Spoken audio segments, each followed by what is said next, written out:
कथा है कि एक बार माता रुक्मणी जी ने जब सुना कि वृंदावन में कोई राधा नाम की कृष्ण प्रेमिका है जो कृष्ण से प्रेम भी करती है और कृष्ण की पत्नी भी है, क्योंकि राधा जी तो भगवान श्री कृष्ण की पत्नी है।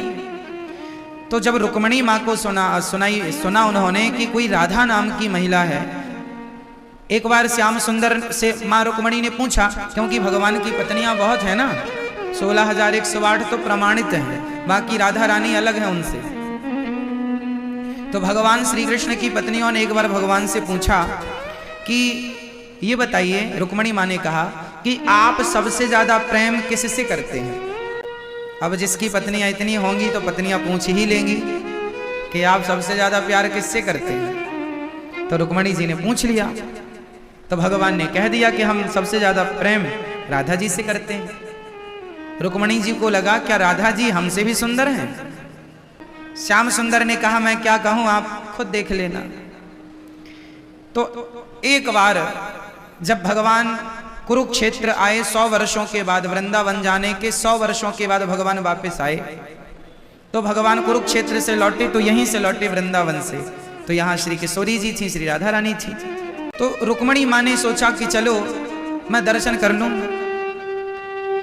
तो खबर पहुंचाई माँ रुक्मणी ने कि मैं राधा जी का दर्शन करना चाहती हूँ। जब माँ रुक्मणी दर्शन करने के लिए गई तो सामने से एक बहुत सुंदर महिला आ रही थी, बहुत सुंदर स्त्री थी। माँ रुक्मणी को लगा वाह ये तो इतनी सुंदर है, हमसे भी सुंदर है ये। चरणों में प्रणाम किया तो उस महिला ने कहा देवी आप हमें प्रणाम ना करो, हम तो आपको प्रणाम करने आई हैं। उन्होंने कहा आप कौन हैं? उन्होंने कहा हम श्री राधा रानी की दासी हैं। हम श्री राधा रानी की दासी हैं। माँ रुक्मणी जी समझ गई ये इतनी सुंदर है, दासी की दासी, तो दासी ही कितनी सुंदर होगी। तब तक दासी जो राधा रानी की सेवा में थी वह आई।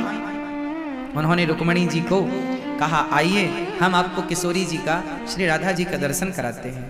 और जब गई श्री माँ रुक्मणी जी और श्री राधा रानी को देखा तो उनके तेज को देखकर माँ भगवती अर्थात माता रुक्मणी जी की आंखें बंद हो गई। जब धीरे धीरे भगवत कृपा से आंखें खुली तो राधा रानी ने कहा कि सुंदरता, रुक्मणी जी ने कहा सुंदरता तो हमने देख ली कि बड़ी सुंदर है, जरा इनके हृदय को भी टटोल कर देखें कि ये कृष्ण से कितना प्रेम करती हैं, क्या हमसे भी ज्यादा प्रेम है। तो गरम गरम दूध लेकर आई थी, बिल्कुल उबलता हुआ, इतना गरम था कि भाप से उंगली जल जाए। वह गरम गरम दूध उन्होंने राधा रानी को दिया, कहा श्याम सुंदर ने दिया है आप लीजिए। राधा रानी ने जब श्याम सुंदर का नाम सुना कि गोविंद ने दूध दिया है, गोविंद का प्रसाद हमारे लिए आया है, तुरंत श्री किशोरी जी ने उस पात्र को लेकर के दुग्ध पान करने लगी।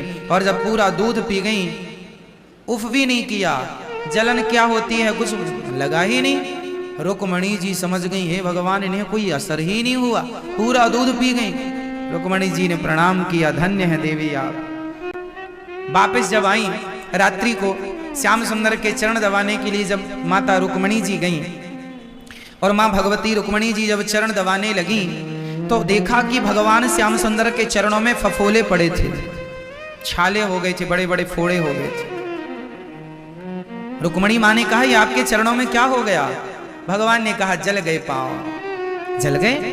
क्यों आग में अंगार में पांव रख दिया क्या? नहीं, मेरे चरण तो सदा राधा रानी के हृदय में रहते हैं और आज उन्होंने बहुत गर्म कुछ पिया तो मेरे चरणों ने सहन नहीं किया और फफोले पड़ गए। उनके कष्ट को, उनके पीड़ा को, उनके दर्द को भगवान ने अपने ऊपर ले लिया।